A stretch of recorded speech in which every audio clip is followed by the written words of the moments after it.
走路的时候呢，手不能抬得太高，也不能放得太低，要恰到好处，这是规矩，知道了吗？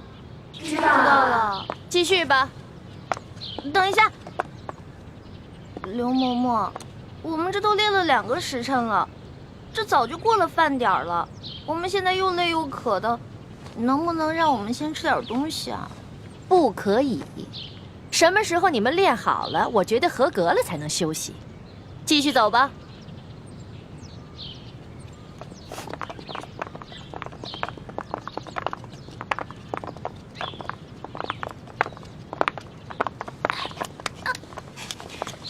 停！易欢，谁让你坐下的？刘嬷嬷，我的脚破皮了，我走不动了。那你也先向本嬷嬷请示啊，怎么能擅自休息呢？刚才我都说了，这是违反宫规。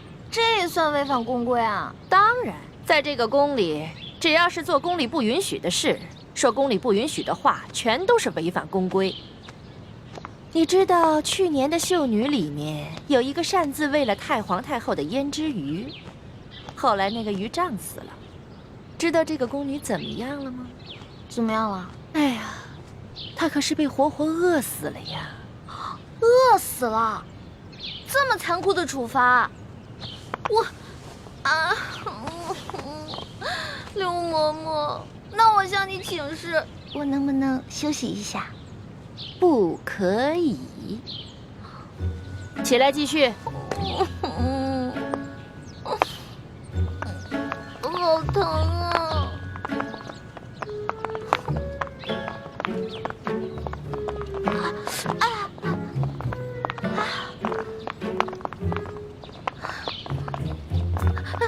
刘嬷嬷，怎么了？我脑袋痒痒，能不能挠挠啊？准。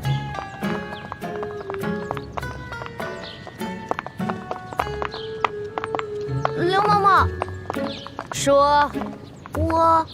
我想，对不起啊，您肯定是那种通情达理的人嘛，不可能不让我打喷嚏的，是不是？下回憋住嘛。你哪儿那么多废话呀？赶紧走。哦。嬷嬷，你又怎么了？就这么一会儿，你举3次手了？不是您说的吗？有事之前必须举手请示啊。什么事儿说？我想放屁。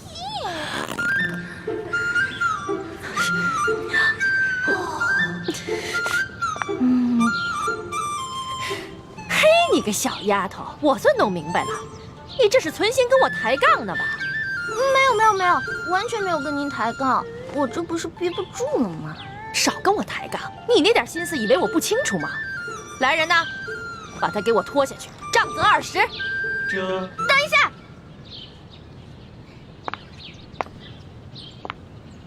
刘嬷嬷，您可知道吏部尚书丁大人啊？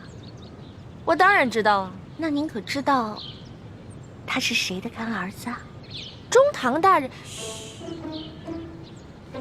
你的……哎呀，响鼓不用重锤吧？有些话不必说得太透吧？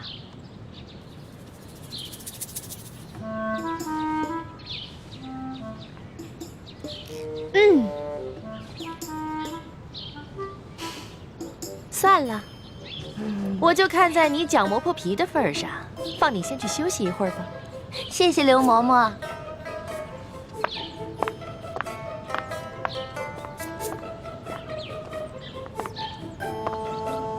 继续练呐。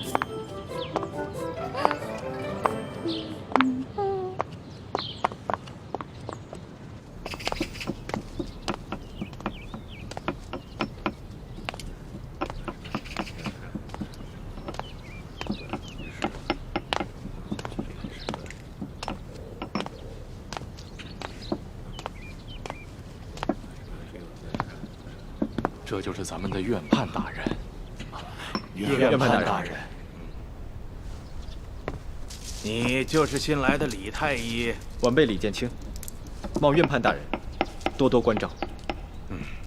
这年纪轻轻就能到这太医院来当值，想必一定有过人之处吧？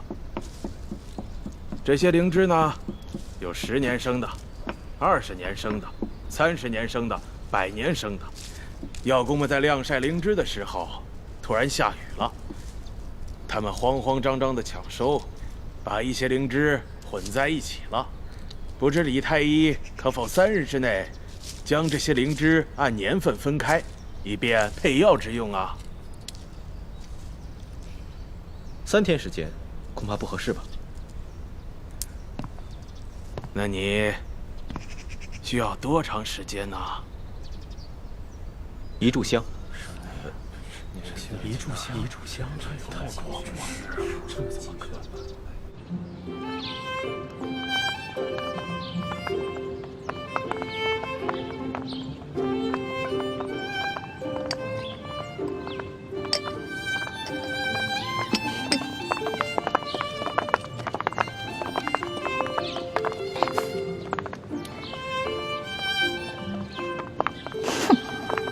自己坐着，有吃有喝的，却让我们饿着肚子受累。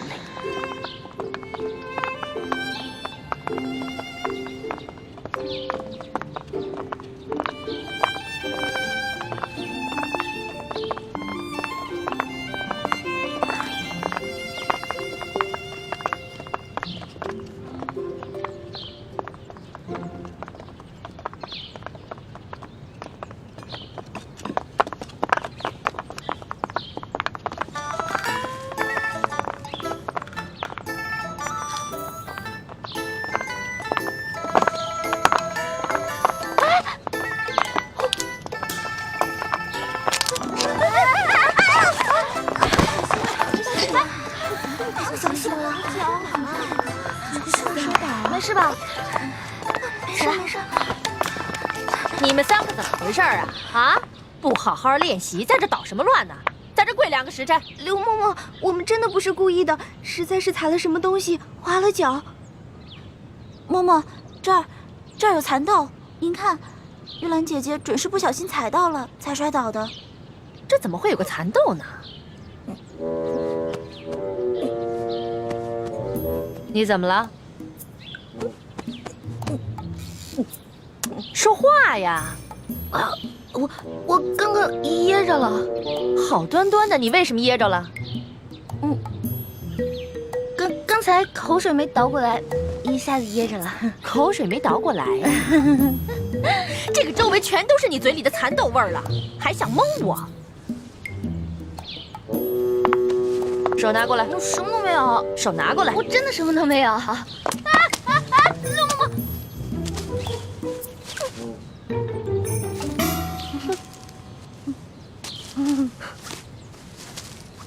哼，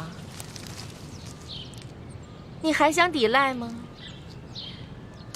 看来我不给你点教训，你是真不知道什么是公规呀。来人呐，等一下。刘嬷嬷，您忘了，我呢可是中堂大人的。什么人违反公规都要受处罚？你以为我到现在还没回过味儿来吗？其实刚才我就想明白了，中堂大人怎么会派你这么一个不知道天高地厚的野丫头进宫来呢？你既然那么嘴馋，又担心挨饿，那我就罚你今天闭门思过，谁都不许给他吃喝。什么？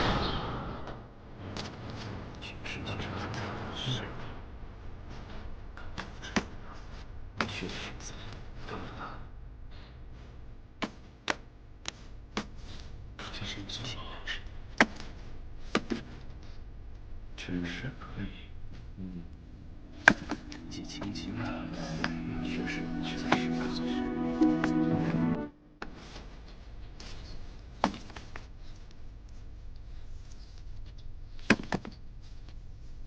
灵芝它可以从豆腐，这出来精妙啊！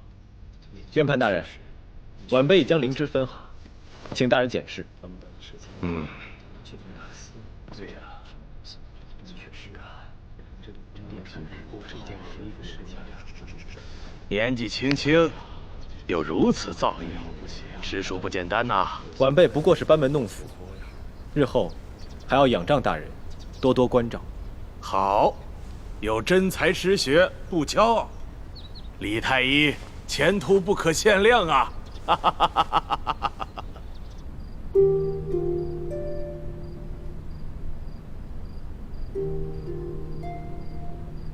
还好还有一颗小蚕蛋。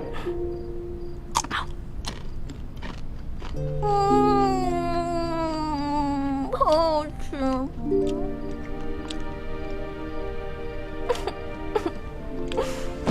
但是还是好饿呀，我要饿死了，饿死人了，饿死人了！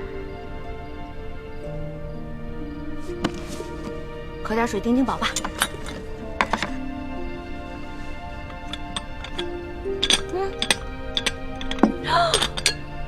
不是吧？啊！哎呀，好饿呀！好饿呀！饿死啦！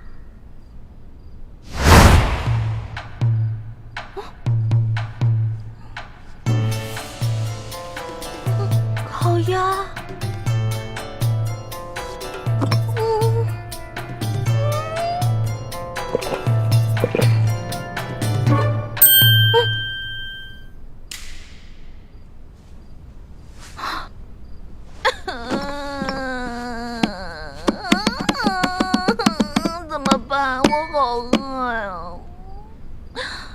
才进宫我就要饿死了，也不知道猪哥哥找没找到龙小弟。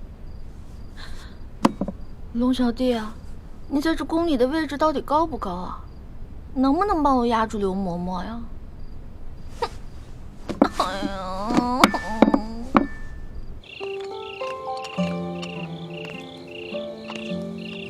大哥，大哥。大哥，大哥，大哥，不是约好了在这见面的吗？人呢？会不会是刚进宫找不到路啊？哎，不对不对，他那么聪明，怎么可能呢？难道是出什么事了？大哥，大哥！饿死了。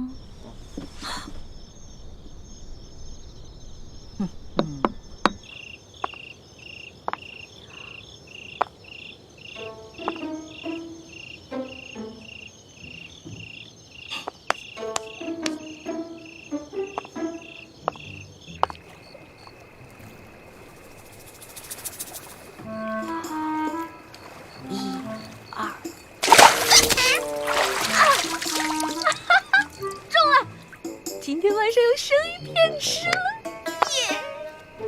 走着，走了，生鱼片。太爷，太爷，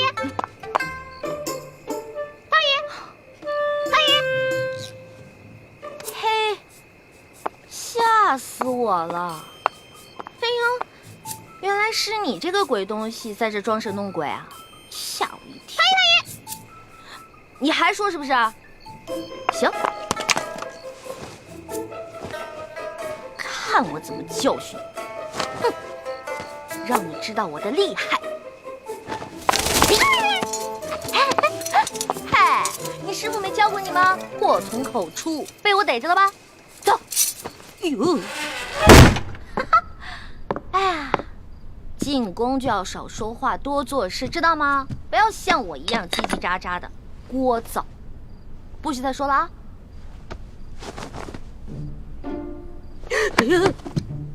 喂，不是吧？我没杀你啊！不是我杀的，不是我杀的！哎，你醒醒，你醒醒！不是吧？我把你给憋死了！啊！我不是故意的啊，要不然我给你念《金刚经》超度吧。对不起，对不起，对不起，对不起啊！咱们储秀宫里喂了几年的鹦鹉，居然不翼而飞了。养在池塘里的锦鲤也少了一条。说吧，谁干的？知道吗？嬷嬷，玉兰让回秀禾，昨晚出去。玉兰、荣慧、秀禾，你们出来。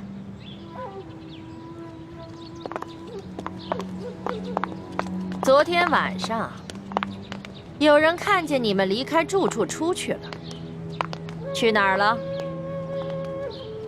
秀禾妹妹半夜要小解，夜里黑，她一个人害怕，我和荣慧陪她去的。只是去小解，那有没有在回来的路上，顺便偷个鸟、抓个鱼什么的？嬷嬷明鉴，我们哪敢在宫里偷东西啊？可是除了你们3个，就没人离开过房间。不是你们还能是谁？来人，把这3个给我拖下去掌嘴，打到招了为止。嬷嬷饶命啊！嬷饶命啊！饶命啊！饶命啊！慢着，昨天除了他们3个，还有人离开过房间。谁？我。你？我昨天不是罚你闭门思过吗？你居然敢偷偷跑出去！是啊，我闭门思过了。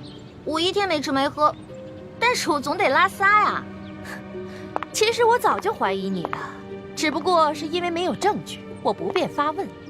这批秀女里边就属你胆子大，准是你昨天饿了一天，又打起那鱼鸟的主意了吧？哎，你有什么证据证明我拿了你的鱼跟鸟呢？捉贼得拿赃啊！我有没有冤枉你呢？我自然会查清楚的。不过这储秀宫呢，夜里会落锁，外人进不来，里面也出不去。我还就不信了，你能把那鱼骨头和鸟毛一块儿给吃了？来人呐，给我搜！哼，老东西，我就不信你能搜得到。对不起啊。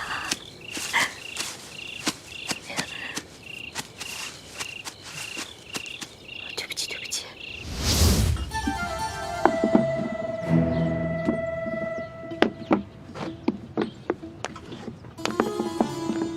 刘某某，没有。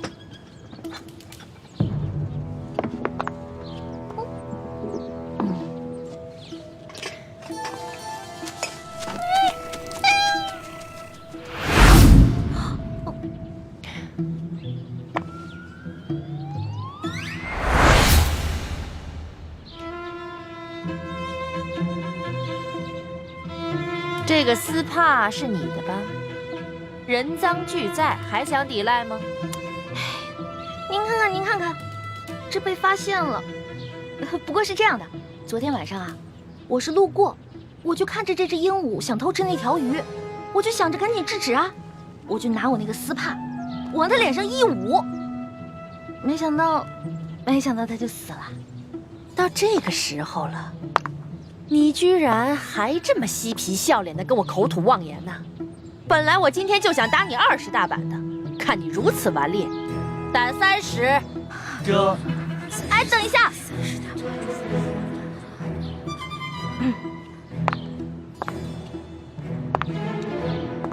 刘嬷嬷，您别忘了，我可是中堂大人的人呐。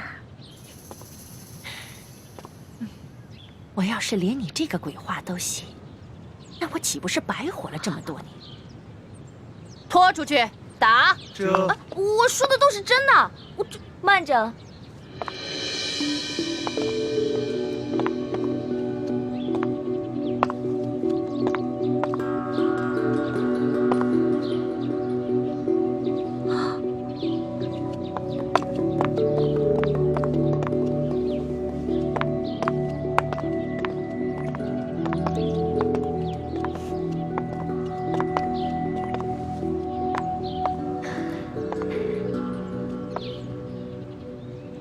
刘嬷嬷，可否借一步说话？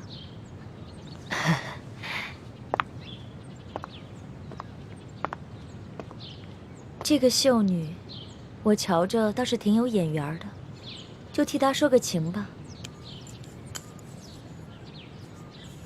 昨儿个皇上赏赐我很多珠宝玉器，只是这个镯子我戴着太大了，想来这大小啊，正适合嬷嬷你呢。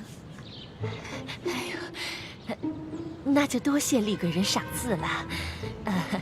今天这事儿就看在厉贵人的面子上，我就不追究了。那就多谢嬷嬷了。这个秀女有些不懂规矩，不过长得嘛倒是挺可人的。嬷嬷不如把她交给我，我来替嬷嬷好好调教调教。厉贵人你亲自调教，那自然是易小主的福分了。易欢，还不谢过厉贵人？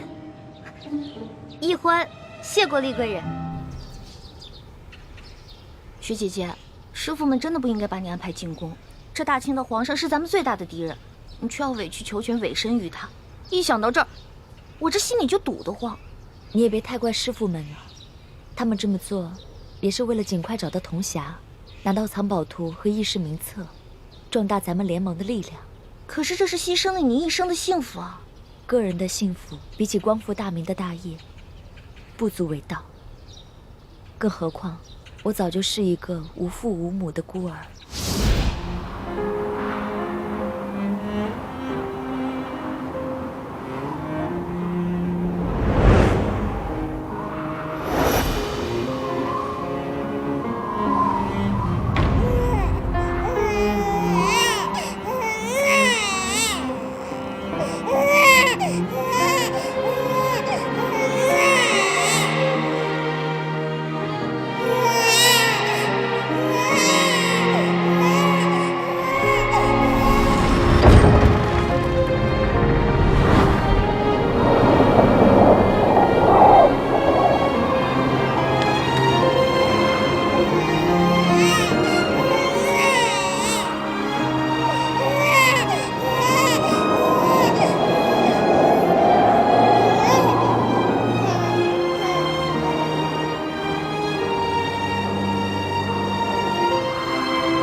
如果不是六师傅收养我，我可能早就冻死在冰天雪地了。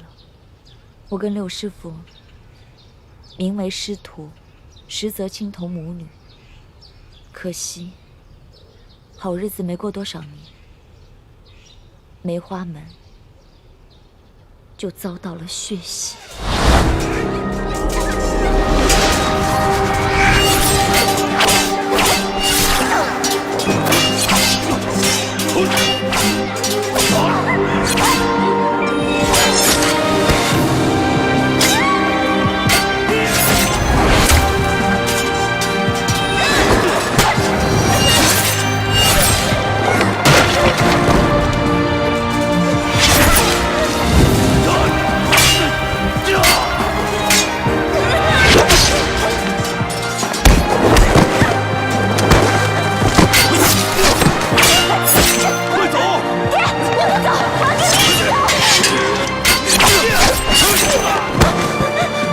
青城去找靖王，为我梅花门报仇。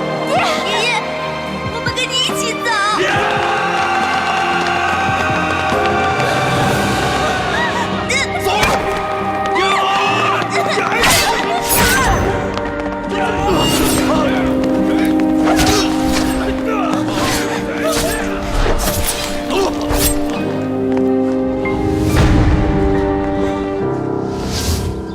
那个时候，我年纪还小，什么都不懂。六师傅告诉我，那些杀手全都是清廷的走狗，凡是不归顺清廷的武林门派，全都遭到了血洗。这么深的血海深仇，让你一个弱女子来报，实在是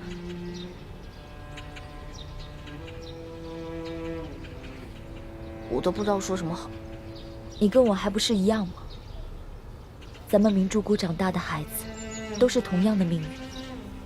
就连你和大师兄，你们一个是大明最后一个太子，一个是大明未来的太子妃，可为了光复大明的大业，不也冒着险潜入这紫禁城了吗？可是我不一样啊，我进宫是为了引起康熙跟鳌拜的内斗，只要一旦得手，我们就可以撤了。可是你要一直以身试敌，留在这紫禁城里，直到找到铜匣为止。你也不用太替我担心，我一进宫就得到了皇上的宠爱。我跟六师傅正努力在宫中收买耳目，拓展资源，相信我们很快就能找到铜匣，完成任务。雪姐姐，从小我就觉得吧，大人为什么总是宠你，给你贵重的首饰、好看的衣服，谷里牛羊挤的奶不给我们喝，却给你泡澡，原来是想把你养大送进宫里啊！哎呦，我小时候实在是太小心眼了，居然还会嫉妒你。一欢，那个时候咱们都是小孩子，难免会争大人的宠。以前全谷的人都宠着你，可我一进谷，大家却更宠爱我了。换作是我啊，我也会嫉妒。但现在你都知道了，在师傅们的心里，最宠爱的人始终都是你。雪姐姐，你放心吧，我跟猪哥哥已经进了宫了，而且我还结识了皇上的心腹侍卫，叫做龙三。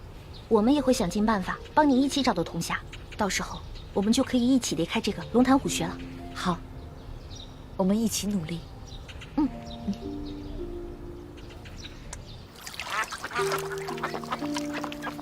雪姐姐，你看我这个好看吗？走得还真稳。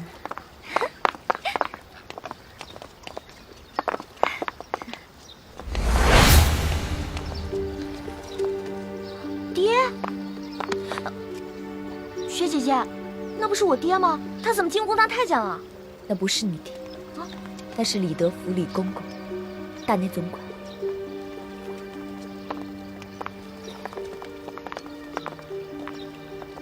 厉贵人吉祥。李公公安好。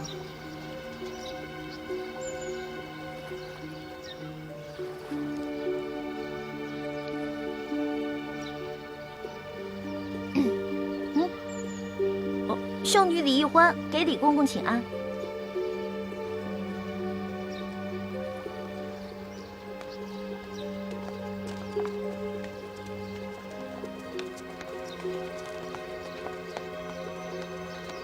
雪姐姐，你没骗我吧？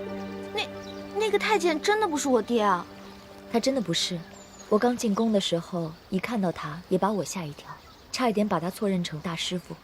可我再多看几眼，就看出了差别。大师傅为人严正，心地坦荡，脸上的神情总是很严肃，喜怒都能看得出来。而这个李公公却是个深藏不露的笑面虎，你永远也看不出他心里在想什么。怪不得，你都被封为贵人了，他对你好像还不是特别的恭敬。这你就不知道了。来，这李公公啊，是这宫里的大内总管，在这宫里面很有权势，再加上深得太皇太后的宠信，所以啊，后宫的嫔妃们都特别巴结他，连皇后都不例外。我只不过是一个小小的七品贵人，他自然不会把我放在眼里了。怪不得呢。这个李公公刚才还对你打声招呼，跟我连理都不理。欢儿，你以后见到李公公一定要主动打招呼行礼。这紫禁城可不比咱们明珠谷。哦，为人处事一定要小心谨慎，稍有疏忽就得罪了人，别人在背后害你，你却一无所知，那岂不是很危险？哎呦，这皇宫简直不是人待的地方嘛！你啊，从小一向在外面野惯了，如今也身不由己进了宫，还真是难为你了。你和你那个结拜兄弟龙三联系上没有？别说了，根本就没有。我们这个刘嬷嬷简直不是人，我根本就没有机会逃脱他那些眼线，我只好让朱哥哥帮我去联系了。那就希望大师兄能够联系到龙三，让这个龙三在皇上面前帮你周旋，这样，你还能安全一些。不然以我现在的身份，也保护不了你。雪姐姐，六师傅，放心吧，我现在已经知道这皇宫的厉害了。我发誓，我绝对不会再让雪姐姐、六师傅跟朱哥哥为难了。我绝对不会再给你找麻烦了。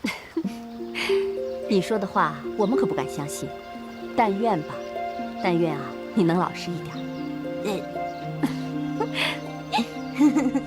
皇祖母吉祥。得了，不必拘礼。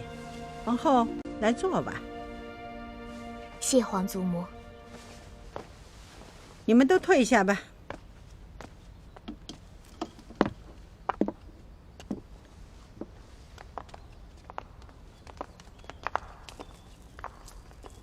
皇祖母，出了何事？哀家刚刚得知，这批秀女中混入了鳌拜的奸细。奸细？哀家是警告过他，以为他会收敛，没成想他更变本加厉了。哀家要是不给他发发威，看来他真是把哀家当成一个没有用的老太婆了。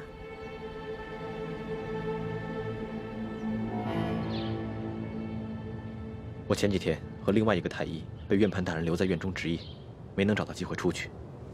这几天夜里，我悄悄潜入御花园，每次等到半夜，都没能见到龙三。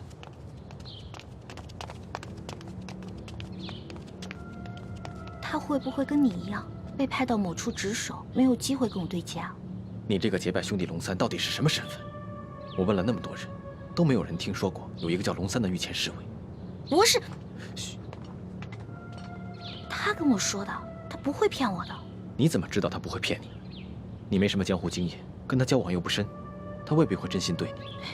可是我们是拜了把子的。拜了把子又如何？你对他，不也隐瞒了你自己真实的身份吗？都怪我，每次跟他接头都在京城第1酒楼，什么都没顾上，光顾着吃了，都没打探出他到底什么身份。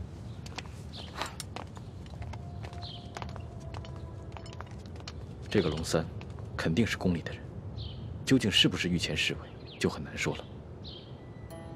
这紫禁城里住着上万人，不见得人人都互相认识。我再找人四处打听打听吧。我让雪姐姐和六师傅也帮我打探打探。从昨天开始，康熙那个小色皇帝就开始挑选秀女侍寝了。他一旦选中我怎么办啊？在此之前，我得赶紧找到龙小弟，让他帮我在皇上面前好好周旋。好，你最好画一张龙三的画像给我，我拿着画像去打听。好，今天晚上给你画，明天找机会给你。好，散了吧。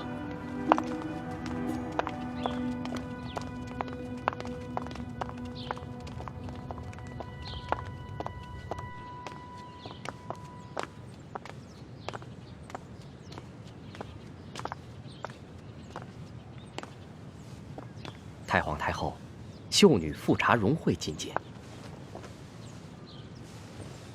荣惠给太皇太后请安，太皇太后吉祥。抬起头来。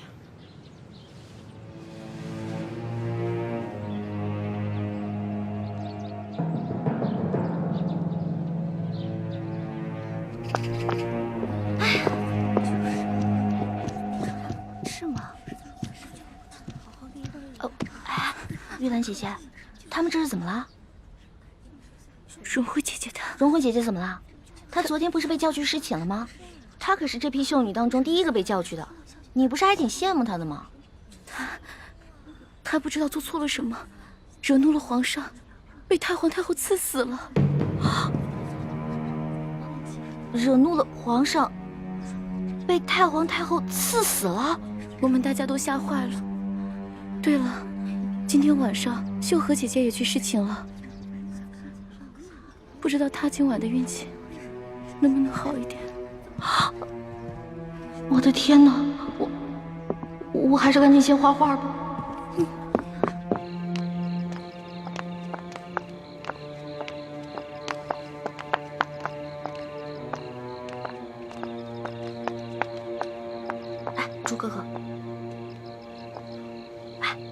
康熙那个小皇帝简直太无情了，刚刚临幸完荣会，一转眼就不认人了，任由太皇太后就把他给杀了，真是伴君如伴虎。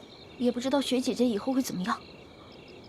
所以，我们要尽快想办法找到龙三。龙三的画像呢？啊，全是。怎么这么多？我有点不太确定自己画的像不像，我就多画了几张。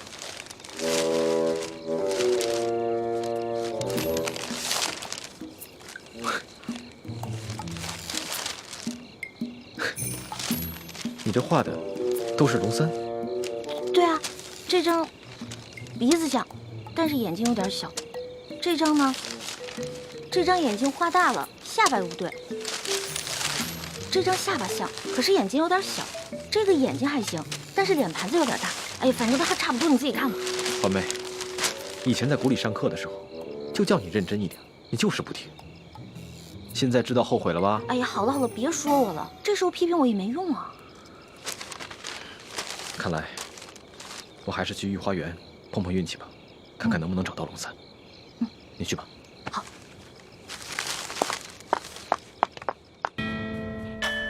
传皇上口谕，宣秀女玉兰侍寝。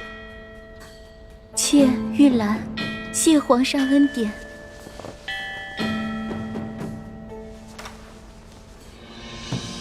起来吧，随咱家前去沐浴更衣。李公公，秀禾呢？他为什么一直都没有回来？他不会再回来了，他也被太皇太后赐死了。哎，姐姐，公公，可知道秀禾犯了什么过错，被太皇太后赐死了？可否提示一下，也好让妾吸取教训。这个嘛，咱家也不清楚。主子们要赐谁死，那还不是一句话的事，谁又敢多问呢？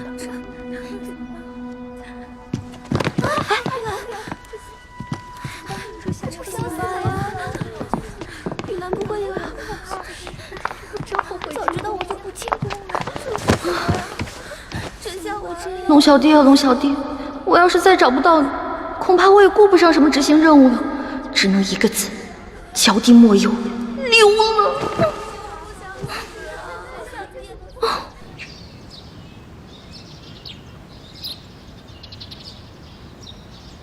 混入秀女中的3个奸细，都被哀家给处置了。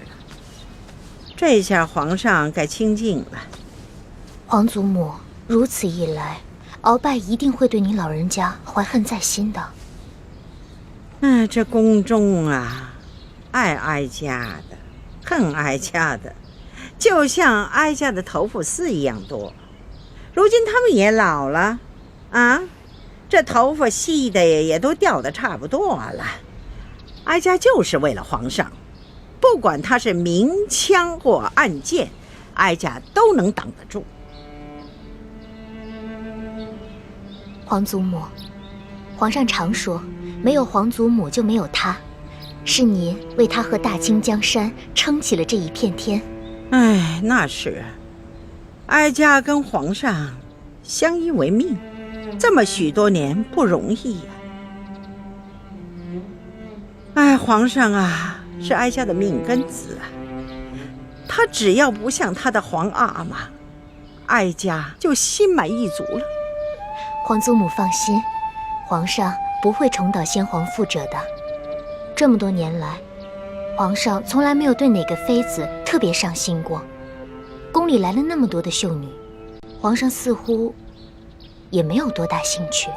他才多大，正当年少，又急于亲政，这男女之事啊，自然不往心里去。当他的朝局一稳定，那可难说了。你看他的皇阿玛遇到那董鄂妃的前后，判若两人呢。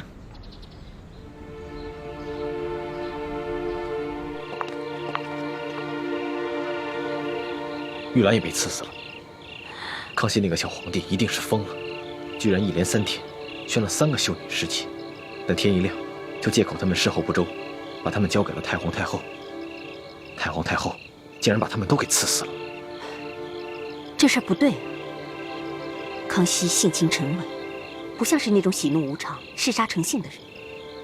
而且倾城告诉过我，康熙召他侍寝的时候是很温存的，一点都不难伺候。那他怎么会一连3天要赐死3个秀女呢？这事一定有蹊跷。可惜我和倾城想了很多办法，都没有找到龙三。不然可以让奕欢去问问龙三，这究竟是怎么回事。六师傅放心吧，奕欢已经想到找到龙三的办法了。哦，是什么办法？既然奕欢找不到龙三，那就只能让龙三来找奕欢了。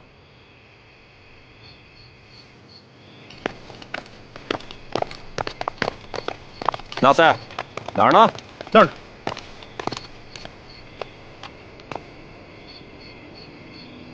哎，奇怪了，这谁呀？啊，居然这么大胆儿，在这紫禁城里给我放孔明灯。义父，此事蹊跷，这孔明灯上还印着2个字“龙三”，这会不会是什么行动暗号？哪塞，你带2个弟兄，把这盏孔明灯给我取下来。这，你们俩去御花园里看一看，到底是谁在放孔明灯，有什么目的？这。走，我们去保护皇上。这。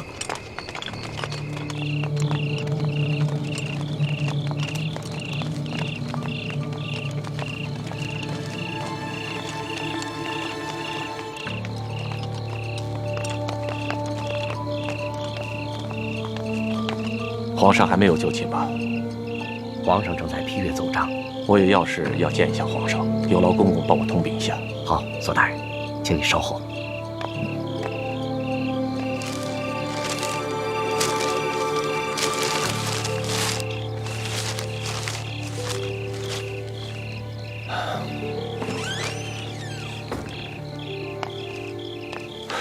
怎么样，李公公？左大人，皇上宣你觐见。啊，多谢了。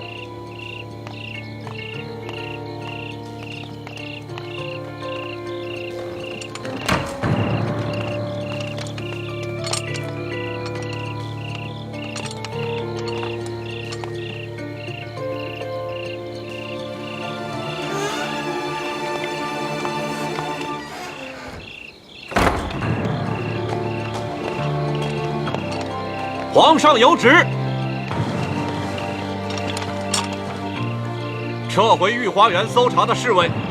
从今天开始，如果再发现像今天晚上这样的孔明灯，一律直接上报，不许私下议论，违旨者斩。这。左大人，皇上这道旨意到底有何深意啊？当奴才的，不要随便的猜测圣意，按旨办事。老奴失言了。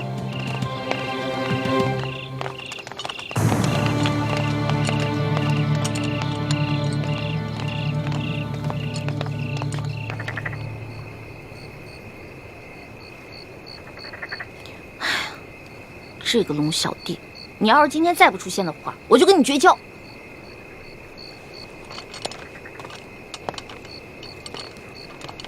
大哥，大哥，大哥，大哥，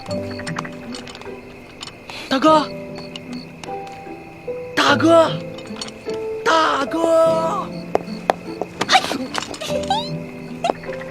我呀，龙小弟。大哥，你怎么变成了个女的呢？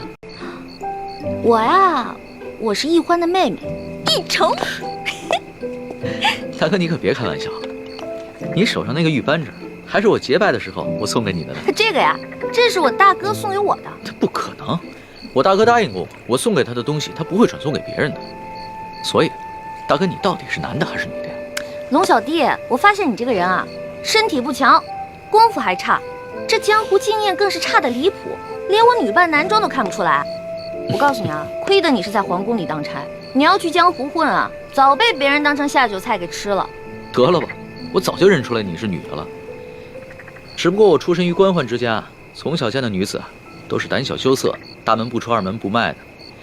头次见到你这么大胆子，还敢溜进宫里偷吃东西。我呢就想看一看，接下来你还会耍什么花样。你的意思是说，你早就看出来我女扮男装了？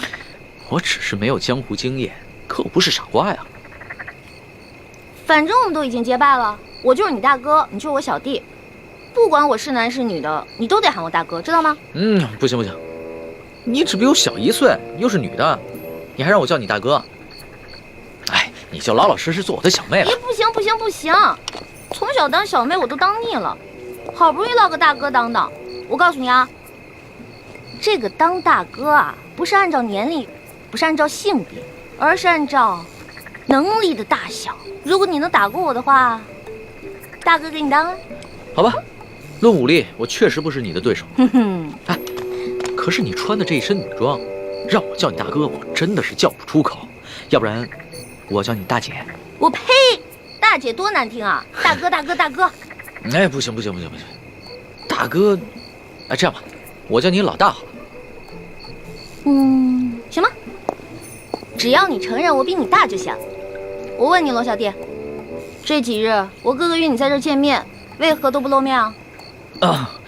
这前2天啊，皇上派我秘密出宫执行一项任务，我这不刚回来吗？那我跟我哥哥四处打听，为什么都没有人知道你龙三这个人啊？老大呀老大，还说你江湖经验丰富呢。哎，你看看这宫里边宫女、太监、侍卫加起来上万人，那有些人在宫里边生活了一辈子，还不能全认识呢，这有什么好奇怪的？听你这么说，好像是有点道理。我大哥是不是跟你说了？其实我就是鳌拜。咱们找个安全的地方说。走。哎，你慢点儿。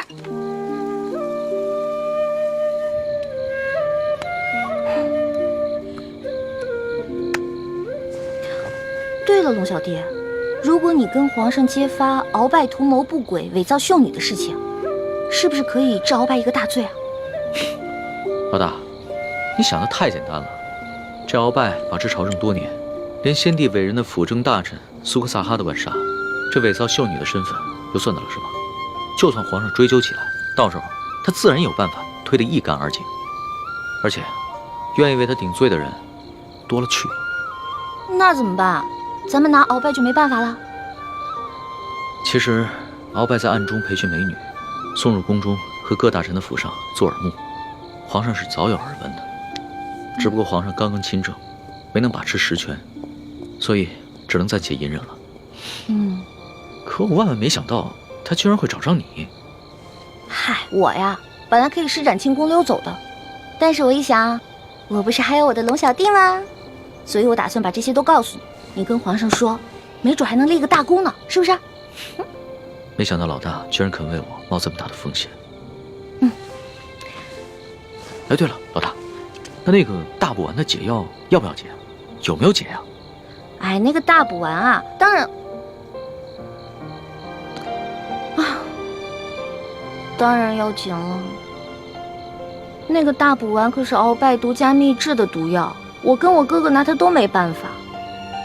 但是我一想，为了你，龙小弟，我要心甘情愿，哪怕是上刀山、下火海，也在所不惜。老大，还是你对我情深意重。等皇上抓着鳌拜以后，一定会逼着鳌拜交出大补丸的解药的。唉，那个小皇帝我是指不上了。一连3天，临幸的3个秀女，天一亮就被太皇太后直接给除掉了。像这样的暴力昏君，你说他就算抓住了鳌拜，掌握了大权，与我跟天下老百姓有何关系啊？老大，其实你误会皇上了。那3个秀女啊，都不是普通的秀女，她们都跟你一样，是经过训练送到宫中来当奸细的。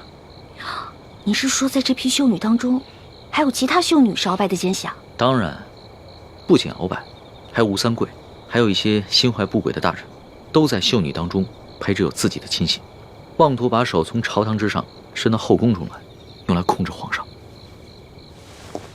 天哪，被你这么一说，好可怕呀！这原来看似平静的皇宫，有这么多阴谋啊！不过可惜那3个秀女了，她们有什么错呀？她们肯定也是受人胁迫才不得已的。哎呀，这个皇帝心真狠，把他仨全杀了。老大，这权力之争啊，不像是请客吃饭，而是你死我活的较量。皇上要是在这个时候仁慈一点，那他就会被像鳌拜那样的权臣掌控得死死的。龙小弟，你说皇上会不会把我？若是皇上呢，悄悄派人查出你的底细啊，那你这小命肯定就不保了。但是我已经跟皇上禀报过，所以一定会保你没事的。真的啊？而且你要是配合皇上抓住了鳌拜，一定会立下大功的。哎，如果我配合皇上抓住了鳌拜，他是不是可以给我好多奖赏？那当然，赏赐的金银珠宝，你3辈子都花不完。真的假的呀？那这一趟冒险我可值了。说吧，让我怎么配合皇上？怎么配合皇上？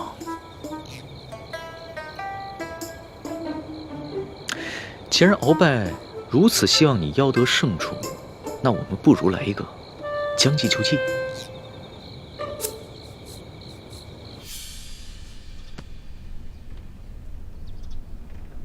小主的身子并无大碍，可能是饮食不调积了食，待我为你开几服消食化积的药，服下便好了。可不积食嘛，这宫里的茶点饮食实在太好吃了，我一吃根本停不下来。这宫里处处潜藏着危机，你要把性子收敛一点。知道了，你怎么还是老毛病啊？到哪儿都想管住我。少跟我抬杠。说正经的，我觉得龙三的计划不妥。你别忘了，你是大明晋王的郡主，我未来的太子妃，怎么能去给大清的皇帝侍寝呢？又是这句话，我不是都说了吗？不是真的去侍寝，这是他跟皇上商量的一出戏，为了骗鳌拜的，不会真的去给小皇帝侍寝的。话虽如此，可是如果你真的进了小皇帝的寝宫，这半夜3更孤男寡女的，小皇帝又是青春年少，你又这般貌美，万一他想假戏真做了怎么办？不入虎穴焉得虎子。而且龙三都跟我说了，前段时间这个小皇帝啊，中了鳌拜的慢性毒药，大伤元气，到现在还没有恢复呢。对你呀，我永远没办法放心。我给你准备了一条浸过蒙汗药的丝巾，如果他真的对你起了色心的话，你就想办法让他嗅这条丝巾，你自然就没事了。小心藏好。记住了，如果你真的让他占了便宜的话，你就干嘛？吃了我？你就知道欺负我，我自然不敢对你怎么样。可是如果他真的，我就算豁出我这条命，我也要宰了他。猪哥哥，平时看你挺稳重的，怎么一到这种事上那么冲动？你看我，平时虽然很任性，但是这种大事上绝不糊涂。放心吧，而且我有轻功啊，就算我遇到什么危险，我可以逃掉啊。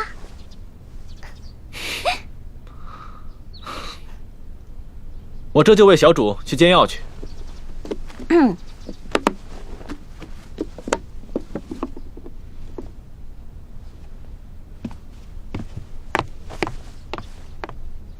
哇，这么厉害！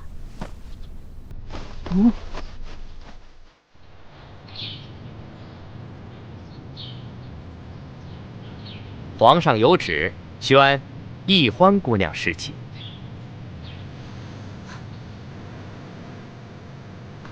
臣女易欢，谢皇上恩典。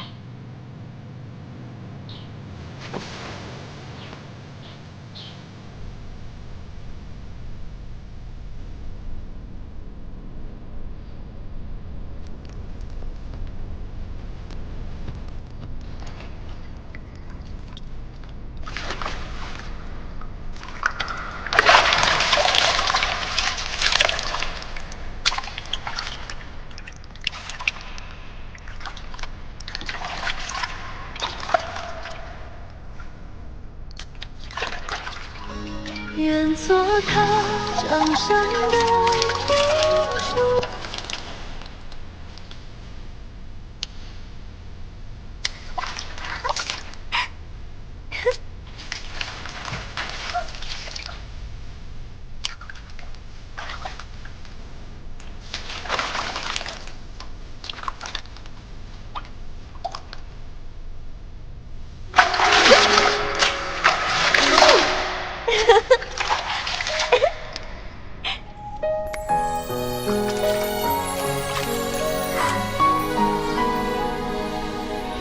公公，李公公，我要换的衣裙在哪儿啊？易欢姑娘，侍寝是不能穿任何衣服的。你要是沐浴完了，就请出来，我们为您裹上红绸，然后呢，就抬去皇上的寝宫。不能穿衣服啊？对，就连任何首饰都不能戴。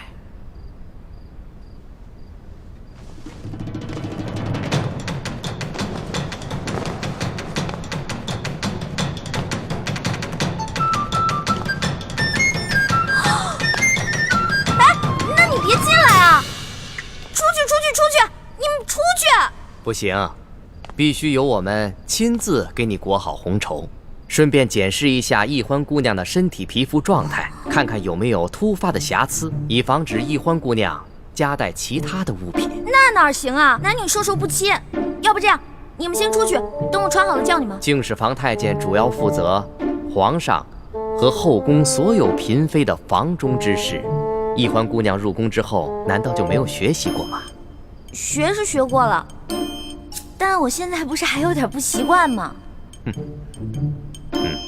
这。哎，你们！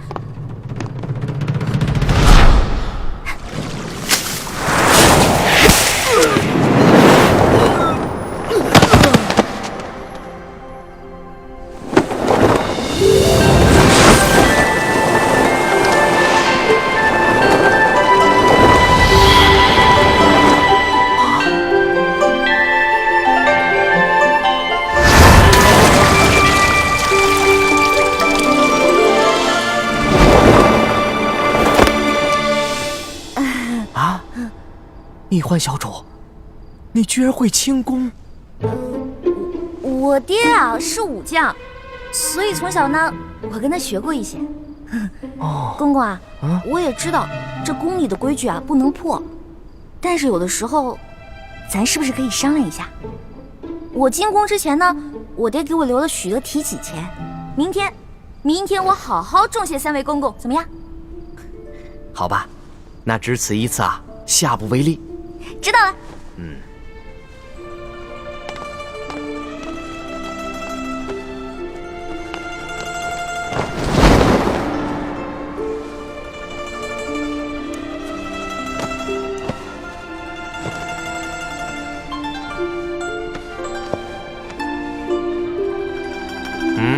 这。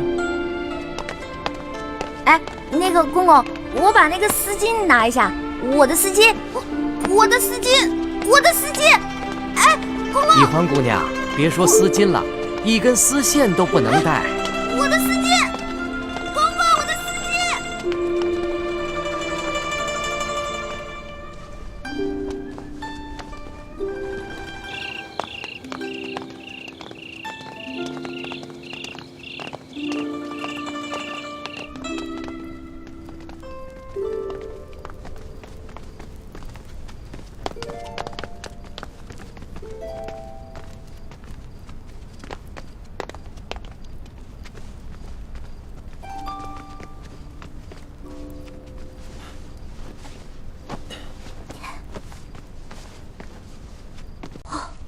易欢姑娘啊，一会儿皇上可就来临幸你了，可千万不要忘了之前学过的规矩哦，好好的侍奉皇上。好，挂帘子。这。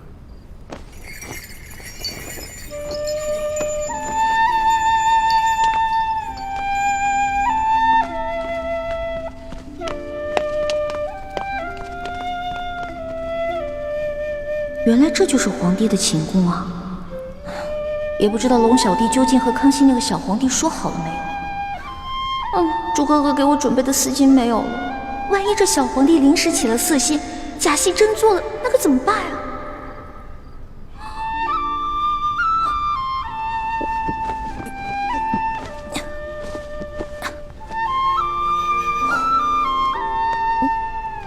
完了！朱哥哥要是看到我穿成这个样子，肯定会气个半死。要不趁这个小皇帝还没来，我赶紧溜了吧。万一那个小皇帝怒了砍我的脑袋，那龙小弟肯定会帮我求情啊。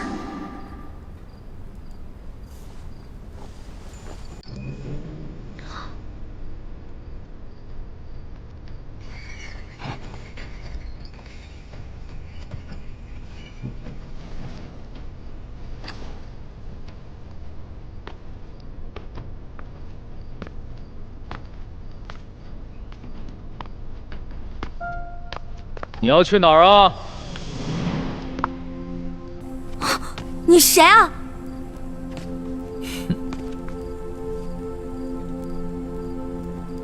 除了朕，还能有谁啊？你是皇上？你是皇上，为什么要戴面具啊？啊，朕喜欢在临幸后宫嫔妃之时，玩一些有情趣的小游戏。臣女易欢叩见皇上，皇上万岁万岁万万岁！起来吧，这里又没有外人，不必那么拘束。谢皇上。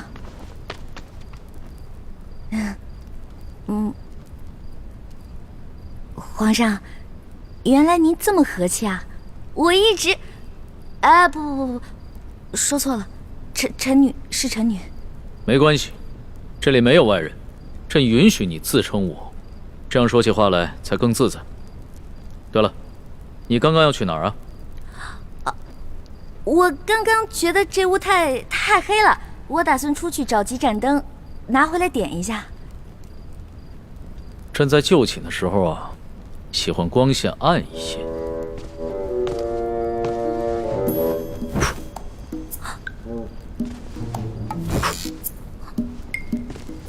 皇上，您别把最后一盏灯也吹灭了，我怕黑。别怕，有朕。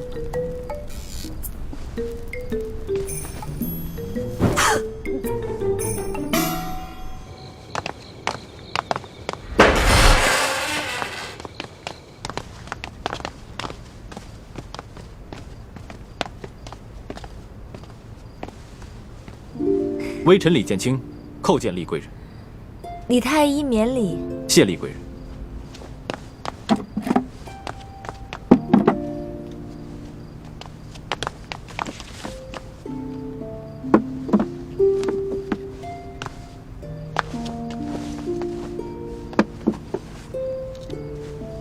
有劳厉贵人。